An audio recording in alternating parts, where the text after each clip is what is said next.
दोस्तों जरा सोचिए, आप किसी सुंदर सी झील के किनारे घूमने गए हैं और अचानक आपको वहां पे कई सारे लोगों का कंकाल दिख जाए, तो सोचिए आपका क्या ही हाल होगा। वैसे तो ये किसी फिल्म की कहानी लगती है, लेकिन ये कोई कहानी नहीं बल्कि हिमालय में स्थित रूपकुंड झील की सच्चाई है। लेकिन इन कंकालों को सबसे पहले किसने ढूंढा और आखिरकार ये कंकाल किसके हैं और यहाँ पर क्या कर रहे हैं, ये सभी सवाल सिर्फ आपके ही नहीं बल्कि दुनिया भर में रहने वाले हर उस इंसान के मन में उठते हैं जो इस झील के बारे में जानता है।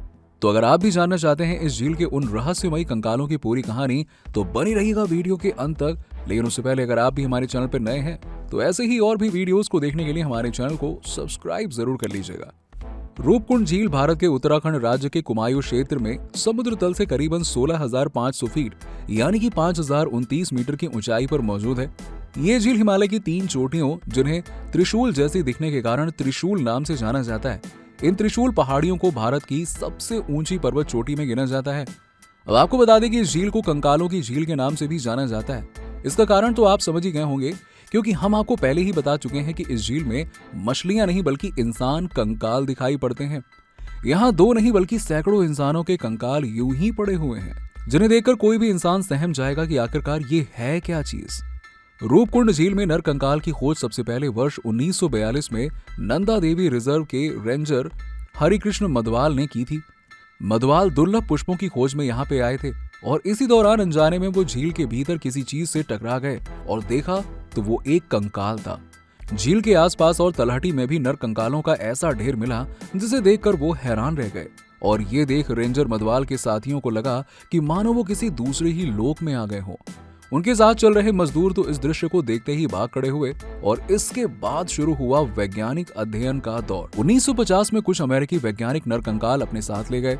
इतने सारे कंकालों और हड्डियों को देख के ऐसा आभास होता था कि शायद पहले यहाँ पर जरूर कुछ न कुछ बहुत बुरा हुआ था। शुरुआत में इसे देखकर कई लोगों ने यह कयास लगाया होगा कि हो न हो ये सभी नर कंकाल जापानी सैनिकों के होंगे जो विश्व युद्ध के दौरान भारत में ब्रिटेन पर आक्रमण करने के लिए हिमालय के रास्ते घुसते वक्त मर गए होंगे।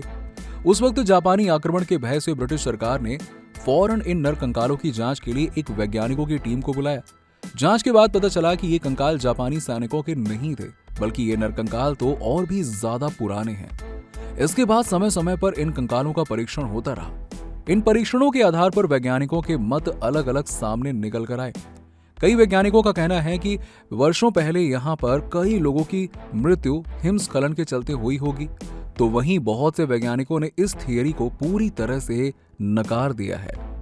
50 सालों से भी ज्यादा समय से मानव विज्ञानी और वैज्ञानिक इन कंकालों का अध्ययन करने में जुटे हुए हैं। यही नहीं बल्कि अब तो ये झील एक बड़ा पर्यटन स्थल भी बन गई है। दूर दूर से लोग इस झील में दबे सैकड़ों कंकालों को देखने के लिए आते हैं कि क्या वाकई में ये कंकाल यहाँ पे हैं या फिर ये अफवाह है। वैसे ठंडक की वजह से इस झील का पानी ज्यादातर जमा हुआ ही रहता है, लेकिन मौसम बदलने से इस झील का आकार बदलता रहता है। जब झील में जमी बर्फ पिघलती है तब ये कंकाल दिखाई देने लगते हैं। इनमें से कुछ कंकाल तो इस कदर सुरक्षित हैं कि मानो उन्हें किसी तरह से संरक्षित किया गया हो। अब तक यहाँ पे 800 के करीब कंकाल मिल चुके हैं।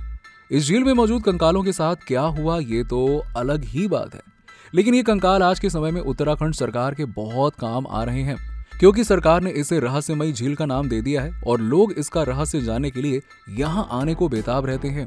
जब दुनिया भर के वैज्ञानिकों को इस झील के बारे में पता चला तो उनके आगे बहुत सारे सवाल थे, जैसे कि आखिरकार ये कंकाल हैं किन लोगों के और कैसे इन सब की मौत हुई होगी।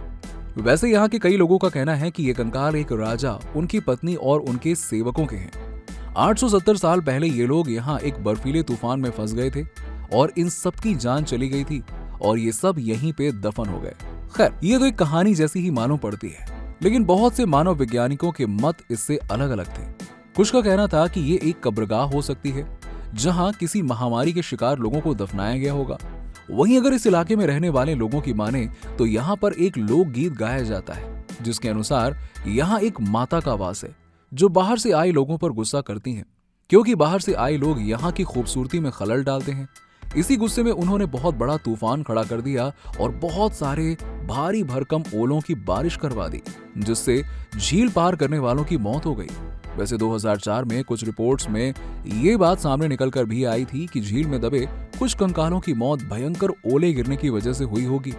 भारत की दूसरी सबसे ऊंची चोटी नंदा देवी है और माना जाता है कि ये माता कोई और नहीं बल्कि नंदा देवी ही थी। कंकालों के ऊपर किए गए शुरुआती अध्ययन से यह भी सामने आया है कि यहाँ पर मरने वाले लोगों की लंबाई सामान्य से थोड़ा सा ज्यादा ही थी।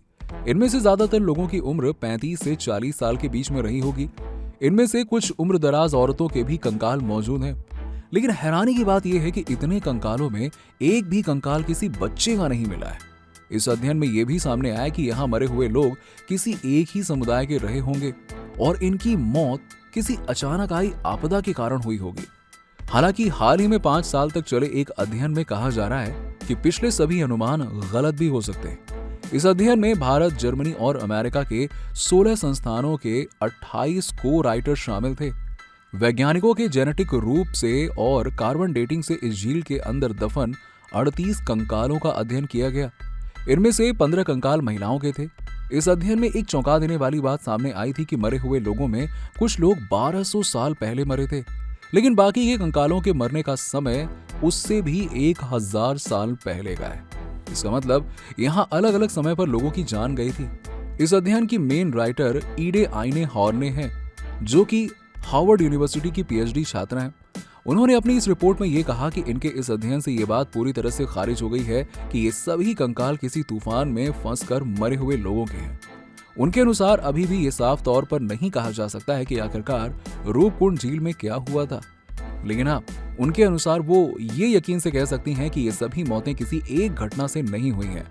इन सभी बातों में एक दिलचस्प बात यह भी है कि जेनेटिक स्टडीज से साइंटिस्टों ने यह पता लगा लिया है कि यहाँ मरने वाले सभी लोग एक ही मूल के नहीं थे, बल्कि अलग अलग मूल के निवासी थे। इनमें से एक समूह में रहने वाले लोगों के जेनेटिक्स फिलहाल तो दक्षिण एशिया में रहने वाले लोगों से मेल खाते हैं। वहीं अगर बात दूसरे समूह के लोगों की करी जाए तो वो मौजूदा वक्त में यूरोपियन लोगों से काफी हद तक मिलते हैं। लेकिन इससे सबसे बड़ा प्रश्न ये उठता है कि आखिरकार ये लोग इस इलाके की यात्रा पर आए क्यों होंगे, क्योंकि व्यापार की दृष्टि से देखा जाए तो ये रास्ता कहीं से भी किसी भी व्यापार से जुड़ा हुआ नहीं था। वहीं अगर इसको दूसरे नजर से देखा जाए तो यहाँ पर 19वीं शताब्दी के अंत तक किसी तरह की कोई तीर्थ यात्रा का प्रमाण नहीं मिलता है। लेकिन अगर यहाँ के स्थानीय मंदिरों पर नजर डाली जाए तो यहाँ स्थित शिलालेखों और ग्रंथों के अनुसार यहाँ पर 8वीं और 10वीं सदी के समय लोग तीर्थ यात्रा पर जाया करते थे। इसी बात से कुछ वैज्ञानिकों का यह भी मानना है कि यहाँ मौजूद कुछ लोगों के कंकाल उन लोगों के होने की संभावना है जो लोग यहाँ तीर्थ यात्रा करने के दौरान मरे होंगे। ये लोग इस एरिया में आकर यहाँ के मौसम की मार झेल नहीं पाए होंगे और बर्फ के तूफान में यहीं पर फंसकर मर गए होंगे। लेकिन ऐसे में एक सवाल ये भी जन्म होता है कि आखिरकार पूर्वी भूमध्य सागर के लोग यहाँ इतनी दूर हिमालय की इन पहाड़ियों में मौजूद झील पर क्या करने के लिए आए थे? क्योंकि ये बात थोड़ी अजीब लगती है कि तब के समय के यूरोप के लोग इतनी दूर का सफर तय करके किसी हिंदू तीर्थ स्थान पर आए होंगे, और वो भी अपनी जान को खतरे में डालकर। ईडे आइने हारने के अनुसार अभी भी इन तमाम सवालों के जवाब खोजने में वो लगी हुई हैं और एक दिन उन्हें इसमें सफलता जरूर मिलेगी। तो दोस्तों, आज के लिए फिलहाल इतना ही। आपकी इस झील और इसमें मिले इन कंकालों को लेकर क्या राय है, हमें कमेंट सेक्शन में कमेंट करके जरूर बताइएगा।